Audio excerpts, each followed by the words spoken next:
दोस्तों नमस्कार, ये है मार्गदर्शन फॉर सिविल सर्विसेज। मैं अनुराग चौधरी। दोस्तों घटना चक्र सामान्य अध्ययन पूर्वावलोकन श्रृंखला के अंतर्गत इस वीडियो में प्रस्तुत है भारतीय राज्य व्यवस्था एवं शासन से संबंधित महत्वपूर्ण प्रश्न जो आपके आगामी परीक्षाओं के लिए बहुत ही उपयोगी है। दोस्तों ये वीडियो विशेष रूप से यूपीपीसीएस प्रारंभिक परीक्षा आरओ यानी समीक्षा अधिकारी, सहायक समीक्षा अधिकारी, अन्य राज्य लोक सेवा आयोगों जैसे उत्तराखंड, बिहार, राजस्थान और एमपीपीसीएस द्वारा आयोजित परीक्षाओं के सामान्य अध्ययन के लिए बहुत ही उपयोगी है। इसमें हम मूल अधिकारों से संबंधित महत्वपूर्ण प्रश्नों को कंटिन्यू करेंगे। तो आइए शुरू करते हैं आज का वीडियो। पहला प्रश्न दोस्तों कथन और कारण से संबंधित है। कथन है कि संविधान के अनुच्छेद 32 को डॉक्टर अंबेडकर ने इसकी आत्मा कहा था। बिल्कुल सही है। कारण है कि अनुच्छेद 32 मौलिक अधिकारों के अतिक्रमण के विरुद्ध प्रभावी उपचार का प्रावधान करता है।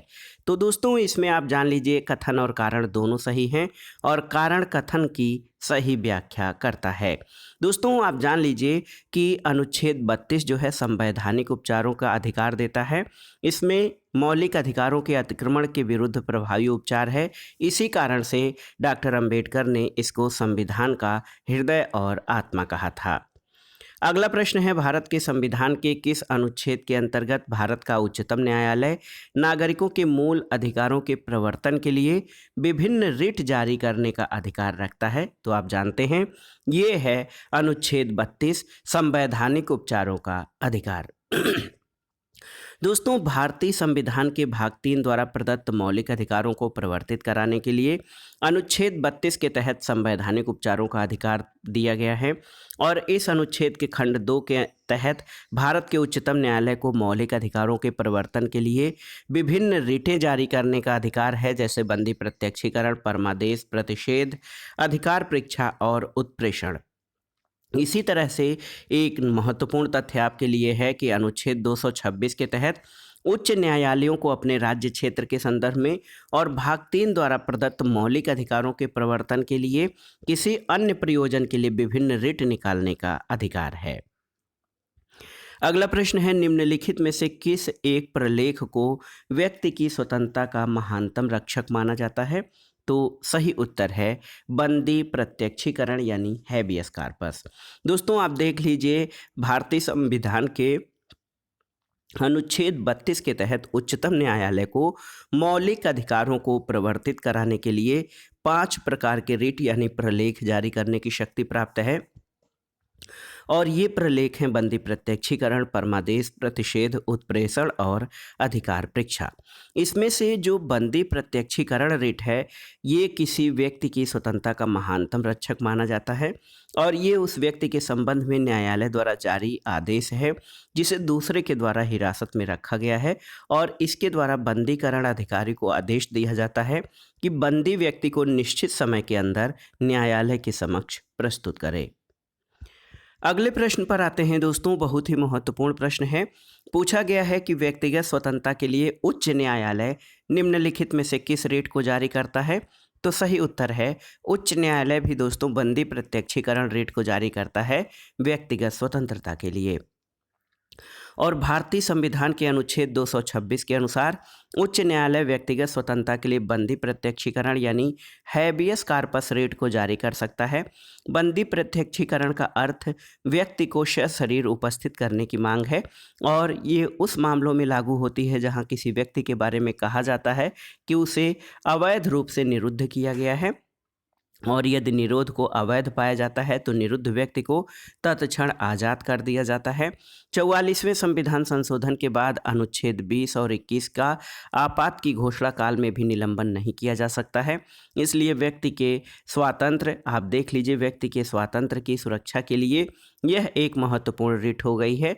और जहां उच्चतम न्यायालय अनुच्छेद 32 के तहत बंदी प्रत्यक्षीकरण रिट को केवल मूल अधिकारों के उल्लंघन की दशा में राज्य के विरुद्ध जारी करता है, वहीं उच्च न्यायालय का क्षेत्र उससे अधिक है और उच्च न्यायालय उसे उन व्यक्तियों के खिलाफ भी जारी कर सकता है जो अवैध या मनमाने ढंग से किसी अन्य व्यक्ति को निरुद्ध करते हैं। अगला प्रश्न है दोस्तों, व्यक्तिगत स्वतंत्रता के अधिकार के लिए निम्नलिखित में से कौन सी रिट दायर की जा सकती है। तो ये है हैबियस कार्पस यानी बंदी प्रत्यक्षीकरण। अगला प्रश्न है सुमेलित कीजिए बंदी प्रत्यक्षीकरण। बंदी प्रत्यक्षीकरण हमें शरीर चाहिए यानी सशरीर उपस्थित करना, ए का चौथा हो जाएगा। प्रतिषेध तो नहीं, परमादेश दूसरे स्थान पर है। परमादेश का अर्थ होता है हम आदेश देते हैं। प्रतिषेध का अर्थ है अधीनस्थ न्यायालय का लेख, तो यहाँ पर प्रतिषेध का अधीनस्थ न्यायालय का लेख हो जाएगा। उत्प्रेषण पूर्णतया सूचित कीजिए, उत्प्रेषण होता है। और अधिकार परीक्षा ये पूछा जाता है कि किस अधिकार से। तो सही सुमेलन क्या हो जाएगा आप देख लीजिए। सही सुमेलन है पहले का चौथा, दूसरे का तीसरा, तीसरे का पांचवा, चौथे का पहला और पांचवे का दूसरा। तो सही सुमेलन आपका हो जाएगा ऑप्शन सी 4 4 3 5 1 2। अगला प्रश्न है निम्नांकित में से कौन सा सुमेलित नहीं है, आपको बताना है। बंदी प्रत्यक्षीकरण to have the body of, परमादेश वी कमांड बिल्कुल सही है। प्रतिषेध टू बी सर्टिफाइड ये सही नहीं है। और अधिकार परीक्षा बाय व्हाट अथॉरिटी, तो प्रतिषेध इसमें से दोस्तों सही सुमेलित नहीं है। टू बी सर्टिफाइड उत्प्रेषण रिट के लिए प्रयुक्त शब्द है, न कि प्रतिषेध के लिए। अगला प्रश्न है दोस्तों निम्नलिखित संवैधानिक उपचारों में किसे पोस्टमार्टम भी कहा जाता है। प्रतिषेध, परमादेश, उत्प्रेषण या अधिकार परीक्षा को। तो आप देखिए दोस्तों यहाँ पर उत्प्रेषण रेट में उच्च और उच्चतम न्यायालय, अधीनस्थ न्यायालय द्वारा किसी दिए गए निर्णय की पुनर्परीक्षा यानी री एग्जामिनेशन करते हैं। एक तरह का ये पोस्टमार्टम है। तो ये ऐसे तो सामान्य रूप से उत्प्रेषण रेट होना चाहिए। इसके अतिरिक्त जब न्यायालय को लगता है कि कोई व्यक्ति ऐसे पद पर नियुक्त हो गया है जिस पर उसका कोई कानूनी अधिकार नहीं है, तब न्यायालय अधिकार परीक्षा आदेश के द्वारा उस पद पर कार्य करने से रोक देता है। इस रिट में भी पोस्टमार्टम रिट का जो है भाव निहित है। तो इस तरह से उत्प्रेषण और अधिकार परीक्षा दोनों में ही दोस्तों पोस्टमार्टम का भाव है, लेकिन इसका उपयुक्त उत्तर ई होना चाहिए। ई यानी उपर्युक्त में से कोई नहीं या एक से अधिक। लेकिन दोस्तों आयोग ने इस प्रश्न को विकल्प डी यानी अधिकार परीक्षा सही माना था। अगला प्रश्न महत्वपूर्ण है कि एक ऐसी याचिका जो न्यायपालिका द्वारा जारी की जाती है और जिसमें कार्यपालिका से कहा जाता है कि वह ऐसा कार्य करे जो उसे प्रदत्त शक्तियों के अंतर्गत करना चाहिए था, उस रिट याचिका को क्या कहते हैं आपको बताना है। तो सही उत्तर है मैंडमस या परमादेश। परमादेश का अर्थ होता है हम आदेश देते हैं, और इस तरह इस याचिका द्वारा कार्यपालिका में उस कार्य को करने के लिए कहा जाता है जो उसे प्रदत्त शक्तियों के अंतर्गत अपने दायित्वों के निर्वहन के लिए करना चाहिए। अगला प्रश्न है दोस्तों जब सर्वोच्च न्यायालय किसी व्यक्ति अथवा संस्था को उसके दायित्व के निर्वहन के लिए लेख जारी करता है तो उसे क्या कहते हैं। तो बिल्कुल परमादेश यानी मैंडमस। अगला प्रश्न है सूची 1 का सूची 2 से सुमेलन कीजिए और दिए गए कूट के आधार पर सही उत्तर का चयन करिए। यहाँ पर देखिए अनुच्छेद 16(2) सूची 1 में दिया गया है अनुच्छेद 16(2). तो अनुच्छेद 16(2) क्या करता है, किसी भी व्यक्ति के साथ केवल उसके धर्म, मूल वंश, जाति, लिंग, उद्भव, जन्म स्थान, निवास या उनमें से किसी के आधार पर सार्वजनिक नियुक्ति के मामले में भेदभाव नहीं किया जा सकता है। तो आप देख लीजिए इसका 16(2) का मिलान ऑप्शन 2 हो जाएगा। अनुच्छेद 29(2) क्या कहता है, तो इसमें किसी भी नागरिक को धर्म, वंश, जाति, भाषा या इनमें से किसी भी आधार पर राज्य द्वारा संपोषित अथवा राज्य से सहायता प्राप्त करने वाले किसी भी शैक्षणिक संस्था में प्रवेश से वंचित नहीं किया जाएगा। तो ये कौन सा ऑप्शन हो जाएगा, आप देख सकते हैं यहाँ पर दिया गया है 4, तो 29(2) का हो जाएगा 4। इसके अलावा 30(1) अनुच्छेद 30(1) सभी अल्पसंख्यकों को चाहे वे धर्म के आधार पर हों या फिर भाषा के आधार पर अपनी पसंद की शैक्षणिक संस्थाएं स्थापित करने और उन्हें संचालित करने का मौलिक अधिकार होगा। तो सी का तो सीधे सीधे तीसरा हो जाएगा। और डी का अनुच्छेद 31(1) जो है किसी भी व्यक्ति को कानून के प्राधिकार के सिवा उसकी संपत्ति से वंचित नहीं किया जाएगा, तो ये हो जाएगा 1। तो 31(1) का 1 हो जाएगा कि किसी भी व्यक्ति को कानून के प्राधिकार के सिवा उसकी संपत्ति से वंचित नहीं किया जाएगा। तो मोटा मोटा आप देखिए ए का दूसरा, बी का चौथा, सी का तीसरा और डी का पहला। तो यहाँ पर कौन सा ऑप्शन सही हो जाएगा, ऑप्शन ए आपका सही उत्तर हो जाएगा। अगला प्रश्न है, पूछा गया है कि निम्नलिखित में से कौन सा सुमेलित नहीं है, आपको बताना है। अस्पृश्यता का अंत अनुच्छेद 17 बिल्कुल सही सुमेलित है। गिरफ्तारी और निरोध के विरुद्ध संरक्षण, ये जो है अनुच्छेद 23 नहीं बल्कि अनुच्छेद 22 है।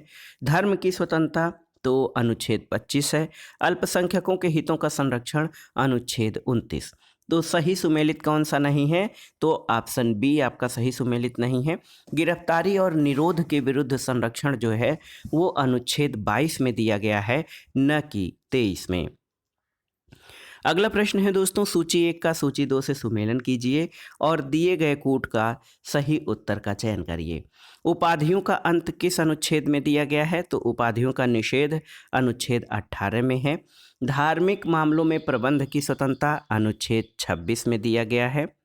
इसके अलावा अल्पसंख्यकों की भाषा का संरक्षण अनुच्छेद 29 में है यहाँ पर, और शिक्षा का अधिकार अनुच्छेद 21(1) में, यानी 21(a) या क में दिया गया है। तो सही उत्तर आपका हो जाएगा डी, 3, 4, 1 और 2। तो यहाँ पर ऑप्शन देखिए 3, 4, 1 और 2, ऑप्शन डी आपका सही सुमेलन हो जाएगा। अगला प्रश्न दोस्तों, सूची 1 का सूची 2 से मिलान करना है। मौलिक कर्तव्य, आप देखिए मौलिक कर्तव्य संविधान के 42वें संविधान संशोधन के द्वारा जोड़े गए हैं। संसद मौलिक अधिकारों में संशोधन कर सकती है, तो ये केशवानंद भारती केस में आया था ये निर्णय। मूल ढांचे का सिद्धांत, तो मूल ढांचे का सिद्धांत दोस्तों मिनर्वा मिल्स वाद में सबसे पहले आया था। और इंसानों या व्यक्तियों के अनैतिक व्यापार का निषेध, तो संविधान के अनुच्छेद 23 में ये वर्णित है। तो सही उत्तर हो जाएगा 3, 4, 1 और 2, ऑप्शन ए आपका सही उत्तर है।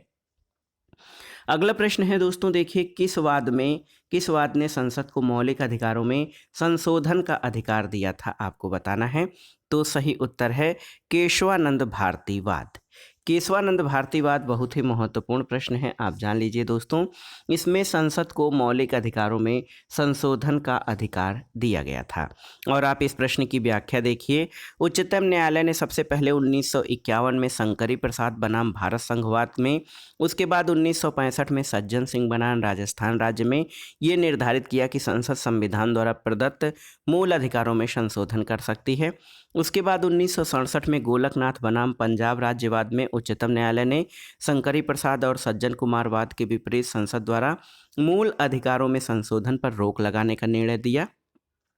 वर्तमान में केशवानंद भारती बनाम केरल राज्यवाद में निर्णय के आधार पर संसद को मूल अधिकारों में संशोधन की सीमित शक्ति प्राप्त की गई है। तो सही उत्तर ऑप्शन ए हो जाएगा। दोस्तों, केशवानंद भारती बनाम केरल राज्य 1973 वाद में सर्वोच्च न्यायालय ने निर्णय दिया कि संसद की संविधान संशोधन की शक्ति विस्तृत है लेकिन असीमित नहीं, और वो मूल अधिकारों का संशोधन तो कर सकती है लेकिन संविधान के आधारभूत ढांचे में परिवर्तन नहीं कर सकती है।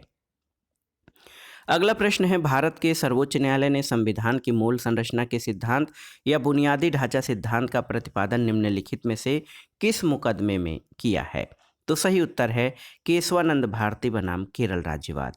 दोस्तों, ये वाद 1973 का है। केशवानंद भारती बनाम केरल राज्यवाद 1973 में भारत के सर्वोच्च न्यायालय द्वारा संविधान की मूल संरचना या बुनियादी ढांचा के सिद्धांत का प्रतिपादन किया गया था।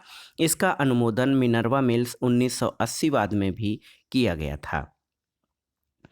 अगला प्रश्न है, निम्नलिखित में से किस वाद में भारतीय संविधान के मूल संरचना सिद्धांत की रूपरेखा प्रतिपादित की गई थी? तो उत्तर है केशवानंद भारती बनाम केरल राज्यवाद में। अगला प्रश्न है, मूल अधिकारों से संबंधित निम्नांकित निर्णयों का सही अनुक्रम आपको बताना है। तो यहाँ पर आपको देखिए जो 4 वाद दिए गए हैं उसमें से आइए देखते हैं। गोलकनाथ बनाम पंजाब राज्य का वाद कब का है? तो ये 1967 का है, याद रखिएगा। केशवानंद भारती याद होगा 1973 का है। मिनर्वा मिल्स भी याद कर लीजिए 1980 का है। और ए गोपालन बनाम मद्रास राज्य ये 1950 का है। तो ये सबसे पहले 1950, यानी सबसे पहले डी आएगा, उसके बाद ए, फिर बी और सी। DABC ऑप्शन कौन सा? यहाँ पर देखिए ऑप्शन सी DABC आपका सही उत्तर हो जाएगा। एक बार फिर से जान लीजिए A.K. गोपालन बनाम मद्रास राज्य 1950 का केस है। गोलकनाथ बनाम पंजाब राज्य 1967 का।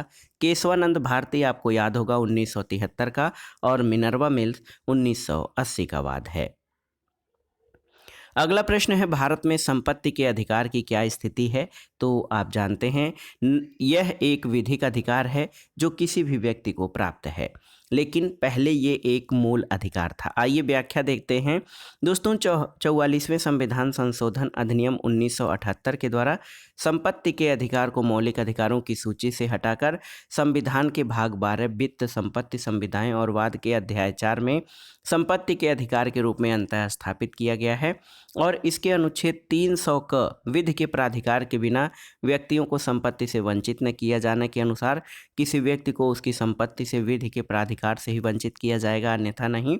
इसलिए ये स्पष्ट है कि वर्तमान में भारत में संपत्ति का अधिकार एक विधिक या कानूनी अधिकार है जो किसी भी व्यक्ति, नागरिक या गैर नागरिक को प्राप्त है। और उल्लेखनीय है कि NCERT का जो अब की नया संस्करण है उसमें संपत्ति के अधिकार को संवैधानिक अधिकार के रूप में उल्लिखित किया गया है, लेकिन ये एक विधिक अधिकार है। संपत्ति के अधिकार को किस श्रेणी के अंतर्गत शामिल किया गया है? तो संपत्ति का अधिकार एक विधिक या कानूनी अधिकार है। यहाँ पर देखिए, यही प्रश्न कई बार पूछा गया है आपसे कंफर्मेशन के लिए कि संपत्ति का अधिकार किस प्रकार का अधिकार है। तो संपत्ति का अधिकार दोस्तों ये एक वैधानिक या कानूनी अधिकार, यहाँ पर दोनों दे दिया है, वैधानिक और कानूनी अधिकार। तो यहाँ पर C और D दोनों ही आपका सही उत्तर हो जाएगा। विधिक यानी वैधानिक और कानूनी दोनों ही प्रकार का अधिकार है संपत्ति का अधिकार, क्योंकि दोनों ही शब्दों का एक ही अर्थ निकलता है। अगला प्रश्न, कथन दिए गए हैं, 2 कथन दिए गए हैं, इनके आधार पर आपको सही उत्तर की पहचान करना है। पहला कथन है कि 44वें संविधान संशोधन 1978 के द्वारा संपत्ति के अधिकार को मौलिक अधिकारों की सूची से हटा दिया गया, बिल्कुल सही है। दूसरा कथन है कि संपत्ति के अधिकार को संविधान के भाग 12 में अनुच्छेद 300A के तहत विधिक अधिकार बना दिया गया है। तो ऑप्शन C सही उत्तर हो जाएगा। दोनों ही कथन आपके सही हैं दोस्तों। संपत्ति का अधिकार पहले मूल अधिकार था, लेकिन 44वें संविधान संशोधन 1978 के द्वारा संपत्ति के अधिकार को मौलिक अधिकारों की सूची से हटाया गया। और दूसरा है कि संपत्ति के अधिकार को संविधान के भाग 12 में अनुच्छेद 300 के तहत विधिक अधिकार बना दिया गया है। अगला प्रश्न है, वर्तमान में भारतीय संविधान के अंतर्गत संपत्ति का अधिकार क्या है? तो ये एक वैधानिक अधिकार है। ऑप्शन बी आपका सही उत्तर हो जाएगा। अगला प्रश्न है, निम्नलिखित कथनों पर विचार कीजिए। अनुच्छेद 301 संपत्ति के अधिकार से संबंधित है। सही नहीं है, क्योंकि अनुच्छेद 300 का संपत्ति के अधिकार से संबंधित है। संपत्ति का अधिकार एक विधिक अधिकार है, किंतु ये मूल अधिकार नहीं है, बिल्कुल सही है। और तीसरा कथन है कि भारत के संविधान में अनुच्छेद 300 क को उस समय केंद्र में कांग्रेस सरकार द्वारा 44वें संविधान संशोधन से अंतः स्थापित किया गया है। तो ये कथन भी आपका गलत है। तो केवल और केवल कथन 2 आपका सही है, ऑप्शन ए। और आप जान लीजिए दोस्तों, आप जानते भी होंगे कि संपत्ति का अधिकार अनुच्छेद 300 के 300 क के तहत है। 301 जो है वो व्यापार, वाणिज्य और समागम की स्वतंत्रता से संबंधित है, न कि संपत्ति के अधिकार से। और 44वें संविधान संशोधन 1978 के द्वारा संपत्ति के अधिकार को एक विधिक अधिकार बना दिया गया है। अब ये मूल अधिकार नहीं रह गया है। और संविधान संशोधन के द्वारा, इस संविधान संशोधन के द्वारा संपत्ति के अधिकार को भाग 12 के अनुच्छेद 300 क में विधिक अधिकार के रूप में स्थापित किया गया है। और भारत के संविधान का 44वां संशोधन 1978 में जनता पार्टी की सरकार द्वारा किया गया था, न कि कांग्रेस सरकार द्वारा। अगला प्रश्न है, निम्नलिखित में से किसके द्वारा संपत्ति के मूल अधिकार का लोप किया गया है? तो बहुत ही आसान सा है, ये है संविधान का 74वां संविधान संशोधन अधिनियम 1978 के द्वारा संपत्ति के मूल अधिकार को हटाकर इसको विधिक अधिकार बना दिया गया है। अगला प्रश्न है, संपत्ति के मौलिक अधिकार को कब समाप्त किया गया है? तो सही उत्तर है 1978 के 44वें संविधान संशोधन द्वारा। अगला प्रश्न है, निम्नलिखित में से किस संविधान संशोधन अधिनियम ने मौलिक अधिकारों की सूची से संपत्ति के अधिकार को हटाया है? तो ये है ऑप्शन सी, 44वां संविधान संशोधन अधिनियम 1978। अगले प्रश्न पर आते हैं कि संशोधन के द्वारा संपत्ति का अधिकार समाप्त किया गया है? तो ये था 44वां संविधान संशोधन। इसके द्वारा संपत्ति के अधिकार को मूल अधिकारों से हटाकर विधिक अधिकार के अंतर्गत शामिल किया गया है। अगला प्रश्न है दोस्तों, भारतीय संविधान के 44वें संशोधन से मौलिक अधिकारों की श्रेणी से किस अधिकार को हटाया गया है? तो ये संपत्ति के अधिकार को। अगला प्रश्न है, जिस संविधान संशोधन से नागरिकों के संपत्ति के अधिकार मूल अधिकारों की सूची से निष्कासित किया गया है? तो ये था 44वां संशोधन। अगला प्रश्न है, निम्नलिखित में से कौन सा मौलिक अधिकार नहीं है? तो ऑप्शन में क्लियर आपको दिख रहा है, संपत्ति का अधिकार वर्तमान में मौलिक अधिकार नहीं बल्कि मात्र विधिक अधिकार है। अगला प्रश्न है, कौन सा मूल अधिकार भारतीय संविधान में नागरिकों को नहीं दिया गया है? तो सही उत्तर है, संपत्ति का अधिकार जो है नागरिकों को प्रदत्त मूल अधिकार नहीं है। अगला प्रश्न है, निम्नलिखित में से कौन सा भारत के संविधान द्वारा प्रदत्त 6 मूल अधिकारों में नहीं है? तो आप देखिए, विरोध का अधिकार, यहाँ पर ऑप्शन देख सकते हैं, विरोध का अधिकार मूल अधिकारों में नहीं है, जबकि समानता, शोषण के विरुद्ध अधिकार, धर्म की स्वतंत्रता का अधिकार, ये 6 मूल अधिकारों के अंतर्गत शामिल है। विरोध का अधिकार इसमें शामिल नहीं है। अगला प्रश्न है दोस्तों, भारतीय संविधान निम्न में से कौन सा अधिकार प्रदान नहीं करता है? आपको बताना है। तो सही उत्तर क्या हो जाएगा? सही उत्तर समान आवास का अधिकार जो है ये मूल अधिकारों में नहीं दिया गया है, जबकि समानता, धर्म पालन और स्वतंत्रता का अधिकार जो है मूल अधिकारों में शामिल है। समान आवास के अधिकार का उल्लेख मूल अधिकारों में नहीं है। अगला प्रश्न है, कौन सा मूल अधिकार भारतीय संविधान में नागरिकों को नहीं दिया गया है? देखिए, देश के किसी भाग में बसने का अधिकार, लिंग समानता का अधिकार, सूचना का अधिकार और शोषण के विरुद्ध अधिकार। तो सही उत्तर है सूचना का अधिकार, राइट टू इंफॉर्मेशन। दोस्तों, सूचना का अधिकार मूल अधिकार के रूप में भारतीय संविधान में नागरिकों को नहीं दिया गया है। ये एक विधिक अधिकार है जिसे सूचना के अधिकार अधिनियम 2005 के तहत नागरिकों को दिया गया है। लेकिन एक महत्वपूर्ण तथ्य आप जान लीजिए कि सर्वोच्च न्यायालय ने अपने निर्णयों में इसे वाक और अभिव्यक्ति की स्वतंत्रता के अधिकार यानी अनुच्छेद 19(1) क में सन्निहित माना है। तो इस तरह से इसे भी एक तरह से मूल अधिकार माना जा सकता है, और लेकिन इसका संविधान में लिखित रूप से उल्लेख नहीं है। और अन्य तीनों अधिकार जैसे किसी भाग में बसने का अधिकार, लिंग समानता और शोषण के विरुद्ध अधिकार भारतीय संविधान के मूल अधिकारों में शामिल हैं। अगला प्रश्न है दोस्तों, निम्नलिखित वक्तव्यों पर ध्यान दीजिए। पहला है कि इसे वाक स्वातंत्र और अभिव्यक्ति स्वातंत्र के अधिकार का उल्लंघन होगा। पहले प्रश्न पढ़ लेते हैं दोस्तों, किसी को राष्ट्रगीत गाने के लिए बाध्य नहीं किया जा सकता है। क्यों? क्योंकि इससे वाक स्वातंत्र और अभिव्यक्ति स्वातंत्र के अधिकार का उल्लंघन होगा। बिल्कुल सही है। इससे अंतःकरण की और धर्म के अबाध रूप से आचरण और प्रचार करने की स्वतंत्रता के अधिकार का उल्लंघन होगा। बिल्कुल सही है। और तीसरा है कि राष्ट्रगीत गाने के लिए किसी को बाध्य करने वाला कोई विधिक उपबंध नहीं है। तो इसमें कौन सा उत्तर सही है? 1, 2 और 3 तीनों सही हैं।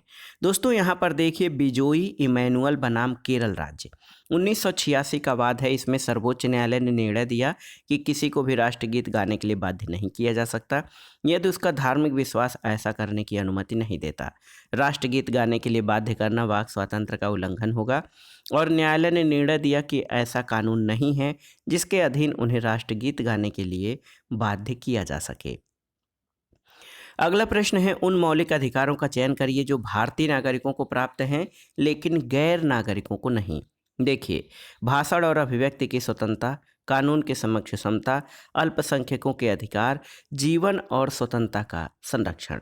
तो इसमें देखिए भाषण और अभिव्यक्ति की स्वतंत्रता और अल्पसंख्यकों के अधिकार ये भारतीय नागरिकों को प्राप्त मौलिक अधिकार हैं, जबकि कानून के समक्ष समता और जीवन और स्वतंत्रता का संरक्षण ये सभी व्यक्तियों को प्राप्त है, केवल भारतीय नागरिकों को ही नहीं। तो ऑप्शन ए आपका सही उत्तर हो जाएगा। 1 और 3 यानी भाषण, अभिव्यक्ति और अल्पसंख्यकों के अधिकार केवल भारतीय नागरिकों को प्राप्त हैं, जबकि कानून के समक्ष समता और जीवन और स्वतंत्रता का संरक्षण जो है ये सभी नागरिकों, भारतीय नागरिकों और विदेशियों सभी को प्राप्त हैं। अगला प्रश्न है, निम्नलिखित में से कौन सा मूल अधिकार विदेशी नागरिकों को प्राप्त नहीं है? इसका मतलब केवल भारतीय नागरिकों को ही प्राप्त है। देखिए, विधि के समक्ष समता, अभिव्यक्ति की स्वतंत्रता, प्राण और दैहिक स्वतंत्रता या शोषण के विरुद्ध अधिकार। तो सही उत्तर है ऑप्शन बी, अभिव्यक्ति की स्वतंत्रता का अधिकार। दोस्तों, ये जो है ये मूल अधिकार विदेशी नागरिकों को प्राप्त नहीं है। और इस प्रश्न की व्याख्या देखें तो आप स्पष्ट रूप से समझ पाएंगे कि भारत में कुछ मूल अधिकार नागरिकों और विदेशियों दोनों को समान रूप से उपलब्ध हैं, जैसे विधि के समक्ष समता, अपराधों के लिए दोष सिद्धि के संबंध में संरक्षण, प्राण और दैहिक स्वतंत्रता, शिक्षा का अधिकार, शोषण के विरुद्ध अधिकार और धर्म की स्वतंत्रता का अधिकार। तो स्पष्ट है कि अभिव्यक्ति की स्वतंत्रता का अधिकार अनुच्छेद 19 भारत में विदेशी नागरिकों को प्राप्त नहीं है, केवल भारतीय नागरिकों को प्राप्त है। अगला प्रश्न है, भारतीय संविधान के अंतर्गत निम्नलिखित अधिकारों में से कौन सा एक अधिकार सभी व्यक्तियों को प्राप्त है? आपको बताना है। ऑप्शन है विधि के समान संरक्षण का अधिकार, भेदभाव के विरुद्ध अधिकार, अभिव्यक्ति की स्वतंत्रता का अधिकार या सांस्कृतिक और शैक्षणिक अधिकार। तो सही उत्तर है विधि के समान संरक्षण का अधिकार। दोस्तों, भारतीय संविधान के अनुच्छेद 14 के तहत विधि के समान संरक्षण का अधिकार भारत में नागरिकों सहित सभी व्यक्तियों को प्राप्त है। अगले प्रश्न पर आते हैं, निम्नांकित अधिकारों में कौन से अधिकार भारत में सभी व्यक्तियों को उपलब्ध नहीं है? आपको बताना है। विधि के समक्ष समता, भेदभाव के विरुद्ध अधिकार, देश भर में स्वतंत्र भ्रमण की स्वतंत्रता या चुनाव लड़ने का अधिकार। तो इसमें आप देखिए दोस्तों, भेदभाव के विरुद्ध अधिकार, देश भर में स्वतंत्र भ्रमण की स्वतंत्रता और चुनाव लड़ने का अधिकार ये भारत में जो है सभी व्यक्तियों को उपलब्ध नहीं है। क्यों? क्योंकि संविधान के अनुच्छेद 14 में उल्लिखित विधि के समक्ष समानता का अधिकार जो भारत के नागरिकों सहित सभी व्यक्तियों को उपलब्ध है, जबकि भेदभाव के विरुद्ध अधिकार, देश भर में स्वतंत्र भ्रमण की स्वतंत्रता और चुनाव लड़ने का अधिकार मात्र भारतीय नागरिकों को ही उपलब्ध है, विदेशियों को नहीं। अगले प्रश्न पर आते हैं, भारतीय संविधान द्वारा प्रदत्त कौन सा अधिकार गैर नागरिकों को भी उपलब्ध है? इसमें आपको बताना है। ऑप्शन है आपके दोस्तों ऑप्शन 4 ऑप्शन है, देख सकते हैं कि अभिव्यक्ति की स्वतंत्रता, देश के किसी भाग में घूमने और बसने का अधिकार, संपत्ति अर्जित करने का अधिकार या संवैधानिक निराकरण का अधिकार। तो सही उत्तर है ऑप्शन डी, संवैधानिक निराकरण का अधिकार। दोस्तों, आप जान लीजिए कि भारतीय संविधान द्वारा जो प्रदत्त संवैधानिक निराकरण या संवैधानिक उपचारों का अधिकार अनुच्छेद 32 के द्वारा दिया गया है, ये गैर नागरिकों को प्राप्त मूल अधिकारों के संदर्भ में उन्हें उपलब्ध है। और संविधान के अनुच्छेद 300 क के तहत संपत्ति का अधिकार, विधि के प्राधिकार के बिना व्यक्तियों को संपत्ति से वंचित न किया जाना गैर नागरिकों को भी प्राप्त है। लेकिन इसमें संपत्ति अर्जित करने का अधिकार जो कि मूल संविधान के अनुच्छेद 19(1)(6) के तहत नागरिकों को प्राप्त था, शामिल नहीं है। तो एक तरह से संपत्ति अर्जित करने का अधिकार अब संविधान प्रदत्त अधिकार नहीं है। अगला प्रश्न है, भारत में रहने वाला ब्रिटिश नागरिक दावा नहीं कर सकता किस चीज़ का? तो सही उत्तर है ब्रिटिश नागरिक व्यापार और व्यवसाय की स्वतंत्रता के अधिकार का दावा नहीं कर सकता है। वो केवल विधि के समक्ष समता, जीवन और स्वतंत्रता की सुरक्षा और धर्म की स्वतंत्रता के अधिकार का दावा कर सकता है। व्यापार और व्यवसाय की स्वतंत्रता के अधिकार का दावा जो है वो नहीं कर सकता है भारत में रहने वाला ब्रिटिश नागरिक। क्यों? क्योंकि भारत में रहने वाले ब्रिटिश नागरिक को व्यापार और व्यवसाय की स्वतंत्रता नहीं प्राप्त है। ये अधिकार केवल भारत के नागरिकों को प्राप्त है। अनुच्छेद 19 यानी वाक अभिव्यक्ति की स्वतंत्रता केवल भारतीय नागरिकों को प्राप्त है और जो 3 अन्य अधिकार हैं, विधि के समक्ष समता, जीवन और व्यक्तिगत स्वतंत्रता की सुरक्षा और धर्म की स्वतंत्रता का अधिकार, ये नागरिकों और गैर नागरिकों सभी को प्राप्त है। अगला प्रश्न है, भारत के किसी धार्मिक समुदाय या संप्रदाय को यदि राष्ट्रीय स्तर पर अल्पसंख्यक वर्ग का दर्जा दिया जाता है तो वह किस या किन विशेष लाभों का हकदार हो जाता है? यहाँ पर आपको 3 कथनों में से बताना है। पहला कि वह संप्रदाय समुदाय विशेष शैक्षणिक संस्थानों की स्थापना और संचालन कर सकता है, बिल्कुल सही है। दूसरा है कि भारत के राष्ट्रपति स्वयं इस समुदाय को एक प्रतिनिधि को लोकसभा में मनोनीत कर देते हैं, तो सही नहीं है। और ये संप्रदाय या समुदाय प्रधानमंत्री के 15 सूत्री कार्यक्रम के लाभ प्राप्त कर सकता है, बिल्कुल सही है। तो केवल 1 और 3 आपका सही है, ऑप्शन सी सही उत्तर हो जाएगा। और अगर आप इस प्रश्न की व्याख्या देखेंगे तो स्पष्ट रूप से समझ में आएगा कि भारतीय संविधान में मूल अधिकारों के तहत अनुच्छेद 30 के अंतर्गत अल्पसंख्यक वर्गों को अपनी रुचि की शिक्षा संस्थाओं की स्थापना और प्रशासन का अधिकार दिया गया है। 2006 से केंद्र सरकार द्वारा अल्पसंख्यक वर्गों के कल्याण के लिए प्रधानमंत्री का 15 सूत्री कार्यक्रम प्रारंभ किया गया है। भारत में किसी धार्मिक संप्रदाय या समुदाय को राष्ट्रीय स्तर पर अल्पसंख्यक वर्ग का दर्जा प्राप्त होने पर 2 लाभ प्राप्त हो जाते हैं, लेकिन लोकसभा में राष्ट्रपति अनुच्छेद 331 के तहत मनोनयन केवल एंग्लो इंडियन समुदाय से 2 सदस्यों का किया जा सकता था। और ये जो प्रावधान था अनुच्छेद 331 में एंग्लो इंडियन समुदाय के सदस्यों का मनोनयन, उसको भी अब 104वें संविधान संशोधन 2019 से निष्प्रभावी कर दिया गया है। यानी अब संसद में जो है एंग्लो इंडियन सदस्यों का मनोनयन नहीं किया जाता है। अगला प्रश्न है, बंधुआ मजदूर उन्मूलन अधिनियम संसद ने कब पारित किया था? तो उत्तर है 1976 यानी 1976 में।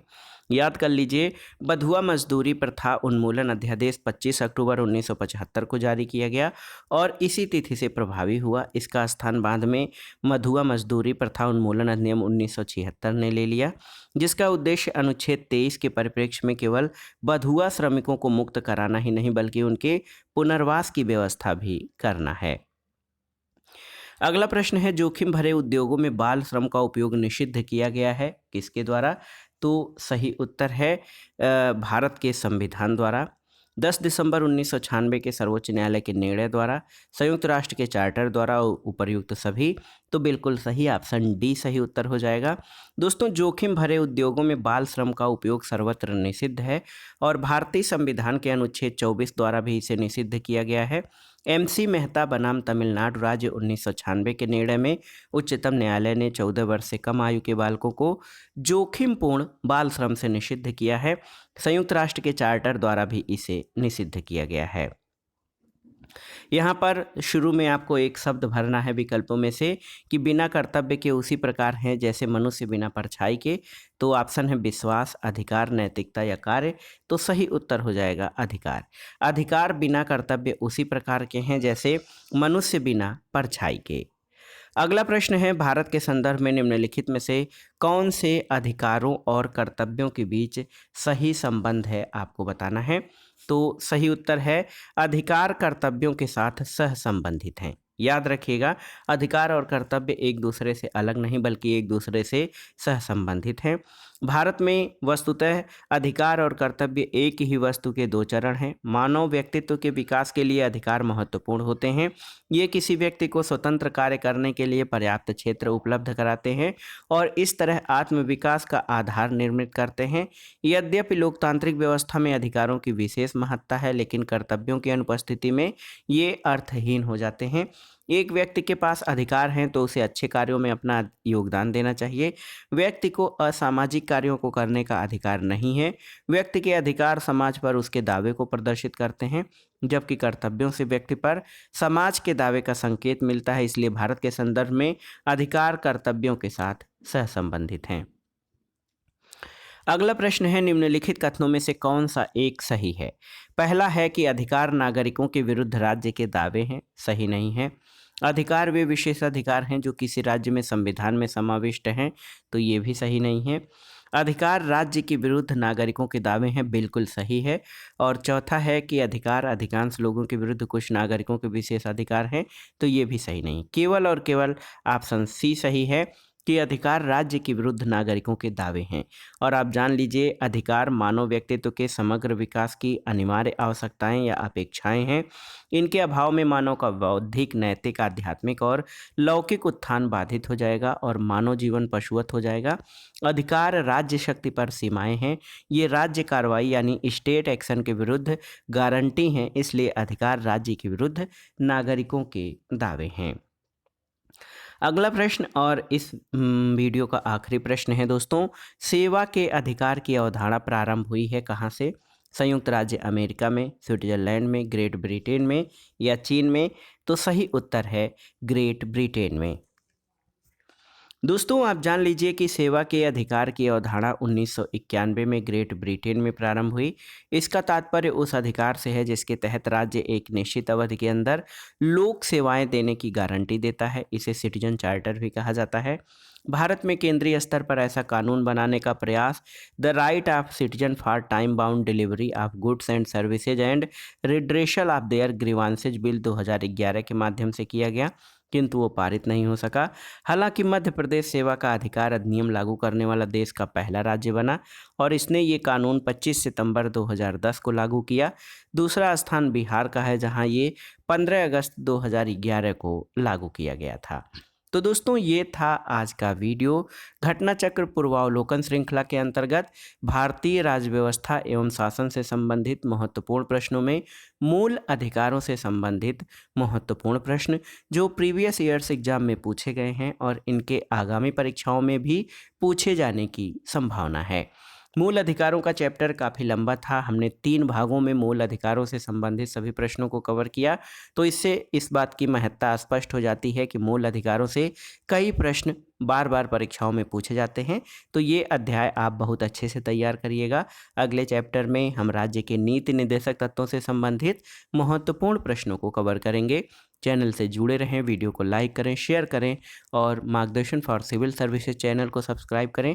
वीडियो देखने के लिए धन्यवाद दोस्तों। नमस्कार।